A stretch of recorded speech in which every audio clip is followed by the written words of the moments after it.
இயேசு கிறிஸ்துவின் பரிசுத்த நாமத்தில் உங்களை அன்போடு வாழ்த்துகின்றேன்.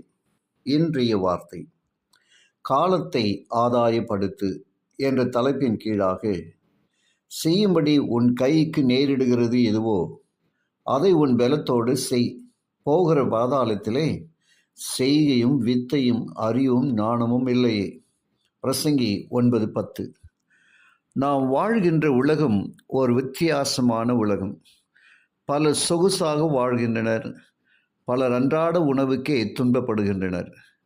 ஆனால் இதே வாழ்க்கையில் மிகவும் அடித்தளத்திலிருந்து உழைத்து முன்னேறி இன்று மிக நல்ல நிலையில் இருப்பவர்களையும் இன்றைய உலகில் நாம் காண முடியும்.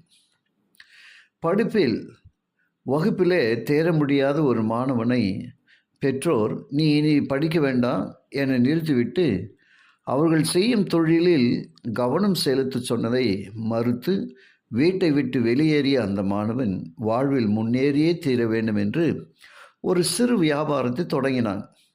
அந்த வியாபாரத்தின் நிமித்தம் பல இடங்களில் ஏறி தான் வைத்திருக்கும் பொருளை விற்றுவிட முயற்சி செய்தான். சாப்பாடு, உறக்கம் இவைகளை குறித்து கவலை கொள்ளாமல் அவன் பலத்தோடு செய்ய ஆரம்பித்தான்.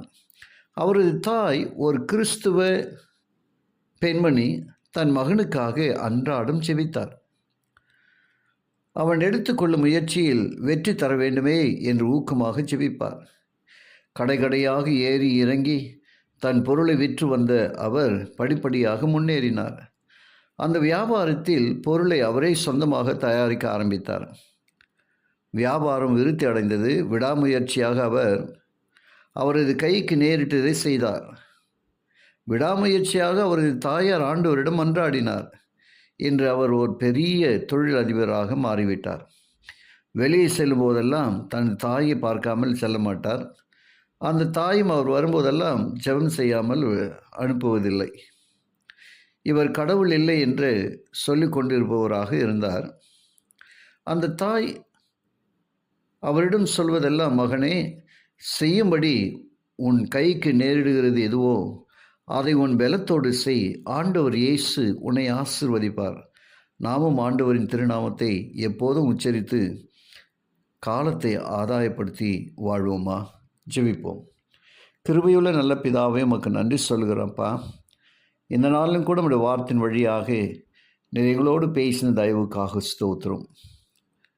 கேட்ட ஒவ்வொருவரையும் நீ ஆசீர்வதிங்க. ஒவ்வொரு குடும்பத்திலும் உன்னுடைய அன்பு பெருகும்படியாய் நாங்கள் செபிக்கிறோம்.